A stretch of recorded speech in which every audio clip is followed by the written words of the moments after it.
eToro looks to be the first significant deal to melt the IPO freeze. Will its IPO entice the bigger and more exciting fintechs to go public amid tariff uncertainty?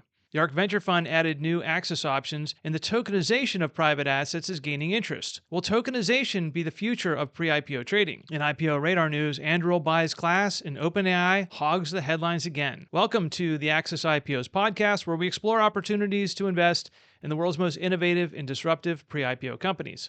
I'm Craig Stevens, founder of AccessIPOs.com, and we're getting the first signs of the IPO freeze sort of starting to melt. eToro amended its F1 filing on May 5th. We actually heard on May 2nd, last Friday, that this would be happening, which means it's confident enough to move forward with its IPO. Now, this is the first of the 6 IPOs in our pipeline that we're paying close attention to. And eToro is not the most exciting of those 6. In fact, it's probably on the bottom of my list of the ones that I would like to go public, but nonetheless, it's nice to see one of these companies moving forward. So why is it going public?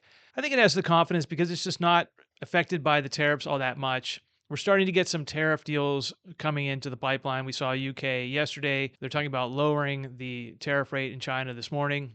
And the market's improved since April 2nd. So we're just starting to see things normalize a little bit. Now, we still had some bad GDP numbers last week, showing that we're halfway into a recession potentially, and the empty shelves that people are fearing from the Chinese tariffs, those haven't started to hit home yet. So we're not out of the woods, but at least this company is ready to move forward with its IPO, and hopefully that triggers some of the other more important fintechs to move forward, which then cascades to the AI and the other companies that we're hoping to move forward with their IPOs. Those other IPOs we're following: Klarna, StubHub, Cerebras, which I talked about in episode 9 last week. And Hinge Health seems like the most likely to go forward next. CNBC had an article about Hinge Health that seemed like an exclusive with a lot of information. The author of that article seemed to have knowledge that it was going to happen. Hinge Health would move forward. We haven't seen it yet, but we could be getting any news this afternoon. I'm recording this Friday morning, and we're finding that every Friday afternoon we're getting news about other companies moving forward or some sort of significant pre-IPO news that I don't get to report on, but I'll report on it next week if it's significant enough. All right, so eToro, the amended filing came out May 5th, and we're expecting this deal to go through next week, either the 13th or 14th. I think it's going to price the 13th for a May 14th IPO. I didn't confirm that. It's not in the Retail Roadshow. Usually you go to retailroadshow.com, and that's where they have a PowerPoint that usually will tell you something along the lines of the IPO date. And this time it just said the week of May 12th. So I saw somewhere online that it's looking at May 13th or 14th. There's nothing earth-shattering in this filing. They're raising 10 million shares. The price range is 46 to 50, which means it's aiming to raise about $500 million in this deal. The total market cap of the deal is going to be somewhere in the range of $4 to $4.5 billion. It's not a huge company. If you go to retailroadshow.com, you can find a PowerPoint. And I can't share my screen because there's a lot of don't copy this and other restrictions on it. A couple interesting eToro at a glance items. Total commissions, $931 million. Assets under administration, $16.6 billion. Funded accounts, 3.5 million. That's up from 3 million in 2023. This company really distinguishes itself as being an international broker. We all know Robinhood is the leading broker in this class of app-first based trading. So eToro is competing in a pretty tough landscape with Robinhood well into the lead. We got SoFi, Webull, there's several other apps, not to mention all the legacy brokers out there. One of the things I pointed out when this filing initially came out was that eToro talked a lot about retail investors in their F1 filing, but they didn't mention anything about offering access to retail investors. I found that there are going to be 2 opportunities, or there are currently 2 opportunities to indicate interest, and I'll get to those in a second. But I also found it interesting that when you search for crypto assets, there's something like 600 mentions of crypto assets in this filing. eToro is really putting itself out there saying it's going to be a cryptocurrency trading app globally, which is interesting because just in September, there was an article that came out that eToro had agreed to pay a penalty of $1.5 million to the SEC and pretty much shut down its crypto trading business, at least in the US. That was September 2024. Then just a few weeks ago, we got another story. It said eToro adds 29 new tokens to its crypto offerings. Some of these are experimental, and actually most of these I've never heard of. And these are not available in the US yet, so crypto trading is still limited in the US. eToro is there to trade it all. You can trade currencies, you can trade stocks, you can trade crypto, but according to this filing, it's really going all in on crypto. Maybe eToro's operating here, anticipating the SEC is going to be a little looser, said it agreed to pay a penalty of $1.5 million to settle charges that it operated as an unregistered broker and unregistered clearing agency in connection with its cryptocurrency offerings. So it was charged back in September. Now it's moving forward with 29 new currencies, and it's mentioned it 600 times in its filing. Another update to this F1 is they added a directed share program. Now, I always check S1s and F1 filings for something called a directed share program, and that's when they set aside some shares to offer them to certain individuals. And we were hoping that they would be offering these shares to the certain individuals being customers. Instead, it's talking about offering directed shares to family, directors, officers, not customers. A little disappointing that a broker like this wouldn't be offering IPO shares to customers. We'd like to see that, but it's not happening with this deal. So I found two ways that retail investors can participate in this IPO. I got an email from Fidelity, and when I get those, I tweet them usually. So follow me on X or Twitter to get live updates from access to IPOs. But Fidelity offered shares to customers, and I think that came out Monday on May 5th, the same day that the filing was updated. Fidelity is offering eligible investors the chance to indicate interest. Eligible means you've got to have a pretty big account.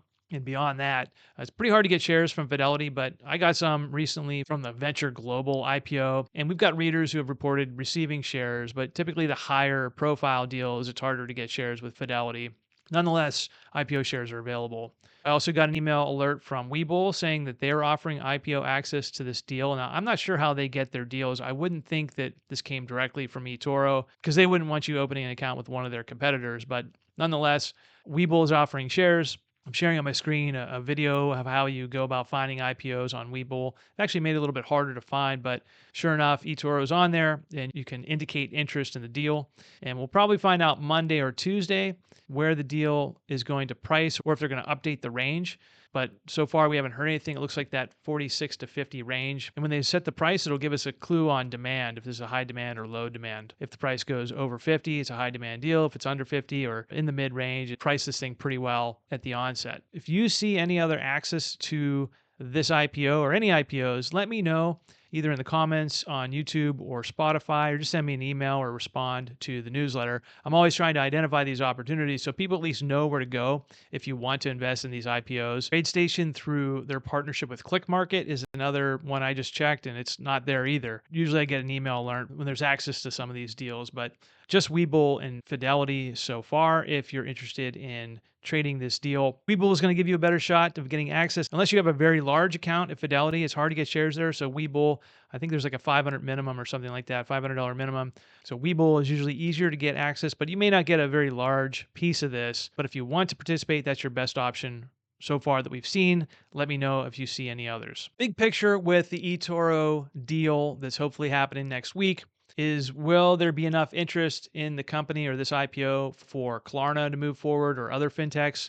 Circle is another one. I think Circle's got a good chance of moving forward. It had bad timing with its release of its S1. We're also looking at Chime, which was around the corner and was going to release its S1, but we found out that after that tariff announcement on April 2nd, it pulled it back. There's also Kraken and Gemini, which I think are looking a little later in the year. So Klarna, Circle, and Chime are the big ones. If this eToro deal goes well, and the markets remain steady, and maybe if we get some updates on tariffs, we could break this freeze and move forward with more deals. Next up, I want to talk about the ARK Venture Fund. So a quick background of this fund. This is run by ARK Invest, Kathy Wood, famous CNBC personality, famous ETF investor. She gets criticized a lot, invests in growth. They launched a pre-IPO fund in mid-2022 or so. And this is a non-traded fund, so you can't go out and buy this on the market. And that's because it holds all these pre-IPO companies. And since those don't trade on the market, in the open market, you couldn't put a fair price on it. So this non-traded fund is available only a few different ways. And they added a new way to invest in this fund, which I think is important because it's showing they're trying to get it into more people's portfolios. When they released this fund, it was only available on Titan Invest. Titan.com. This is a alternative asset platform. They're trying to mimic what a hedge fund would do, but for individual investors. And that's where this fund started for the first year, and that's where I bought it. But Titan changed their business model to a subscription model, and ARK Invest emailed and said, hey, like they're changing their business model, but we opened up a new partnership with SoFi Invest. So if you want to transfer your shares to SoFi Invest, you can do that. So I think a lot of holders of this fund, many readers of Access IPOs sign up for this fund because it's got a lot of interesting pre-IPO companies, and I'll show you a few here in a second. So the fund was exclusively available at SoFi Invest, but we just got an announcement that ARK Invest expands access to the ARK Venture Fund through Schwab. Now, only registered investment advisors can put their clients into this. So investors who work with a registered investment advisor and that advisor clears their account through Schwab, then apparently this fund is now available. It's a non-traded fund, but the symbol is ARKVX, ARK Venture Fund. And actually you can get a chart of this on Yahoo Finance on how accurate that is. So they've added the ARK Venture Fund to Schwab registered investment advisors, but apparently it was also available to Fidelity, Pershing, Trade, PMR, and Hilltop, which I know Fidelity and Pershing, I don't know those other ones, but it also says you may find other distribution channels by emailing info@ARK Ventures. I emailed that to see if I could find any other opportunities to invest. And a lot of us are hoping that Robinhood is going to be one of the ones that would partner with ARK Ventures. It's the logical choice because they have so many customers and they've had relationship with Cathie Wood in the past. I think Cathie Wood may even hold shares of Robinhood in her other ETFs. So why is this important? Well, the ARK Venture Fund is probably the best fund out there, at least has the most holdings. It's got 39 private holdings from SpaceX, OpenAI, xAI, Anthropic, Lambda, Epic Games, Shield AI, TensTorrent, Discord, Grok, like Databricks, Revolut. So many great pre-IPO names are in this fund.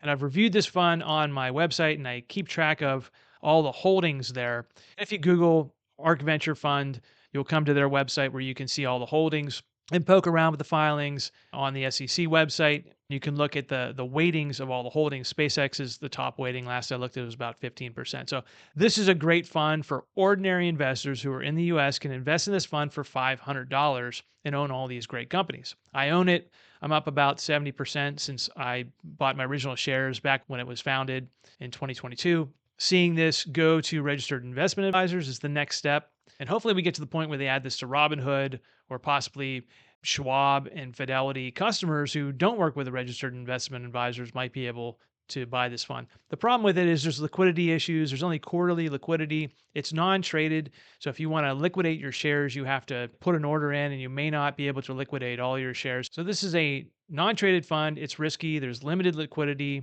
There's a pretty hefty fee on it, somewhere between 2 and 4%. But that's the price you pay for access to a fund like this. The other interesting Cathie Wood news that I discovered, this actually happened back in March, but Cathie Wood has been talking about tokenization, and specifically tokenization of the ARK Venture Fund.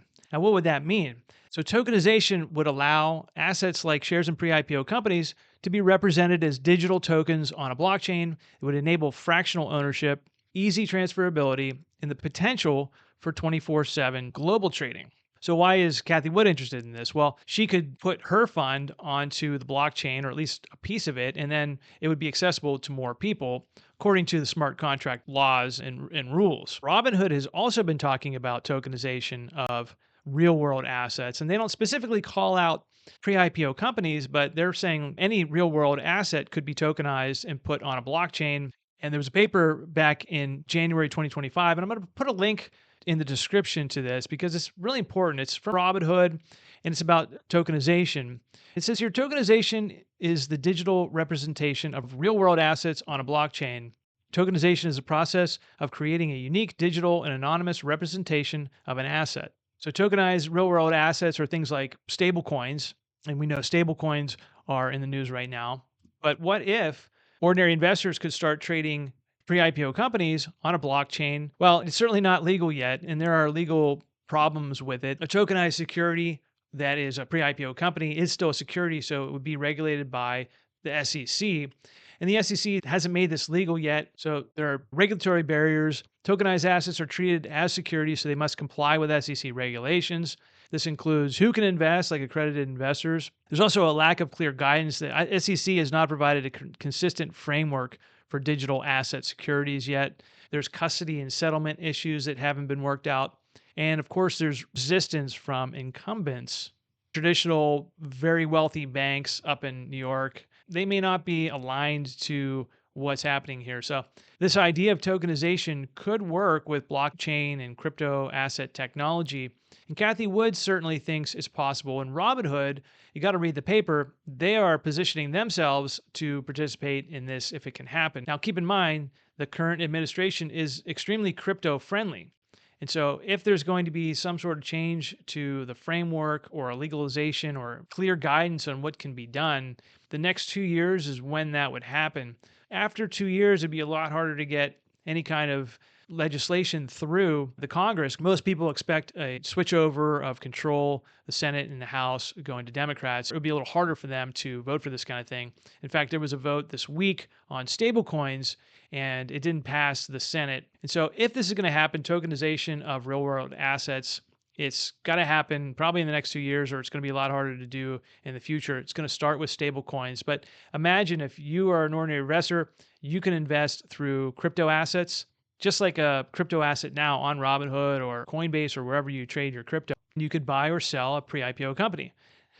This brings in a lot of complication because if there's a small float, then the price might go soaring and it may not work out. It probably would start with a few guinea pigs and you'd see some outrageous type of exuberance, enthusiasm of this. But again, there's the accreditation issues, there's clearance and custody. So all kinds of issues that would need to be worked out. But something I think about a lot because the IPO process is extremely inefficient and trading pre-IPO assets is extremely inefficient. There's all these startups out there who want to disrupt things and change things up, but no one's really come up with a good way to provide liquidity or to provide access to retail investors. It's just a very slow process investing directly in pre-IPO companies or through SPVs. And so tokenization could be a big deal in the future.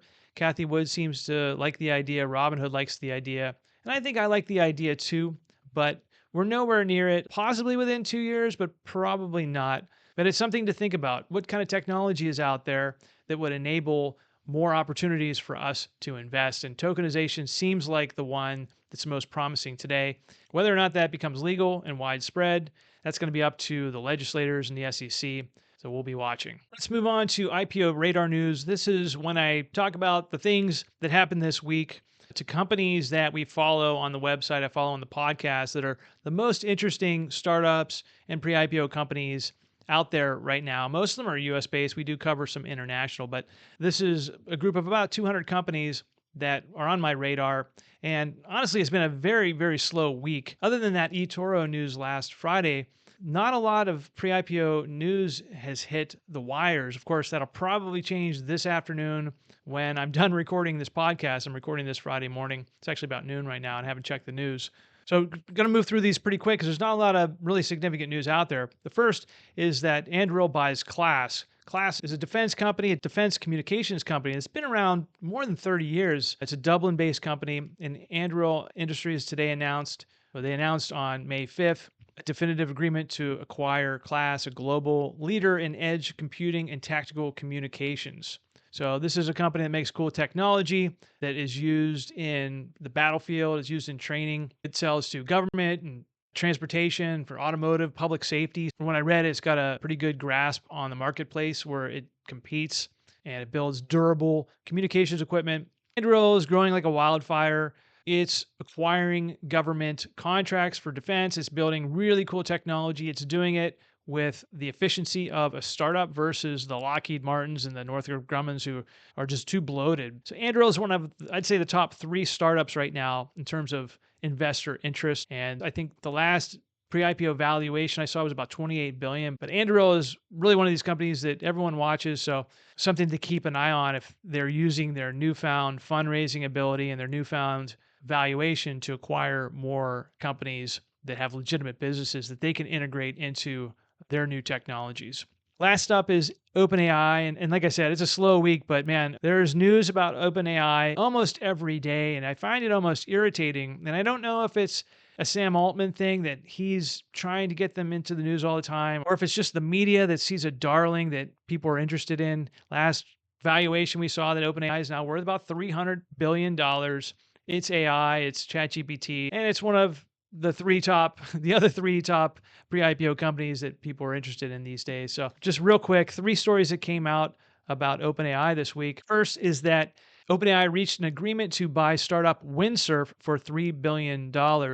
Windsurf is one of these vibe coding companies. I've profiled Anyscale. They're the company behind Cursor, which seems to be the leading company in this vibe coding space. This is platforms that use AI to code software code. It's 10xing efficiency. It's really incredible if you ever used it. So OpenAI just bought Windsurf, which recently changed its name from Codium. So if you heard of Codium, that's the former name. So bought it for $3 billion. And apparently OpenAI was trying to buy Anyscale, but I think they were growing a little too fast. They were a little too slow. Anyscale is now raising it like a $10 billion valuation versus growing really fast. It hit $200 million in annual recurring revenue faster than like any startup in history. There's another one called Lovable. I believe that's a Europe-based company. So OpenAI stepping in to pick up Codium or Windsurf. That's story number 1 that came out. And there's probably even more than these 3 stories, but these are just the ones that I took note of. The second story is OpenAI says its nonprofit will retain control of the company, bowing to outside pressure. So this was a bit of a Elon, Sam Altman feud going on here. So the nonprofit's going to hold on to a piece of this, but it's going to become a public benefit corporation, which is allowed to go public. It says here, OpenAI has bowed to pressure from civic leaders and ex-employees, announcing in a blog post on Monday the 5th that its nonprofit would retain company ownership even as it restructures into a public benefit corporation. So a not-for-profit could not go public, but a public benefit corporation can go public. So there is still a path for OpenAI to IPO, and with all the investors involved, I do think it's going to need to take that path at some point. So that's promising for pre-IPO investors who have access to OpenAI. ARK Venture Fund is one way to do it. The Fundrise Innovation Fund is how I own OpenAI. Actually, I own both of those, so I own OpenAI 2 different ways. Sam Altman still thinks it is a unique company, and the fact that they're chasing this AGI for all humanity may not make it a good candidate to become a public company, but the option still is there, and we'd like to see it. We want to see all companies go public. We want more opportunities to invest directly with ease in the marketplace, and we want these growing companies to be part of our retirement plans, which for the most part we can't do, or most investors can't do that now. But a public AI, all of the ETFs and mutual funds could own it, and we could all benefit from its growth. And if it is indeed the next $3 trillion company at 10x from here, we could own it. Of course, that's all hearsay. We don't know if it's actually going to make it. A lot of skepticism that there's an AI bubble right now and that this business model isn't sustainable. So we'll see. Last story with OpenAI is they hired Fidja Simo. She was the CEO of Instacart. She was on the board of directors for OpenAI, but OpenAI has snagged her away. And what I thought was cool about this story is that the information broke it, and that sort of forced Instacart and OpenAI to make the announcement that she was switching over. She's going to remain CEO and Instacart until they can find a replacement. Man, there's just so much news with this company and so much interest in it too. And we're all using ChatGPT or something similar. Now we're seeing it make an acquisition to try to diversify its business, but there's a lot of investment they need to make sure the compute and the chips and the energy and the power to make ChatGPT work is available. As they're scaling, we're seeing a lot of challenges there, but it doesn't seem to be holding back private investors. People want to invest in OpenAI. Sam Altman is a generational leader. Technology is extraordinary now, but AI is just getting started. As irritated as I get of all the OpenAI news, I'm going to report on it here because people want to hear it. Plus, it's a slow news week, and I don't have much else for you. So that's the end of the show today. There are 3 ways you can support the podcast. The first is to like or follow us wherever you get your podcast. I'm on YouTube and Spotify for video, and then everywhere else for the audio only. Check out the links in the description. There's a link to subscribe to my newsletter, which comes out on Sundays. There's a link to our membership group on Patreon where I share timely deal alerts and news alerts. There's a community. We can chat there. It's the best way to get in touch with me if you want to communicate with me. And you also find links to partners. If you use those links to sign up for accounts or for services, I'll receive a commission. So I appreciate your supporting the show. Thanks for watching, thanks for listening, and I'll see you next week. This video is not a recommendation to buy or sell any startups mentioned. Pre-IPO and IPO investing involves significant risk. Conduct due diligence by reading the SEC S1 filings before participating in IPOs. Do not invest in IPOs with money you cannot afford to lose. Thanks for watching.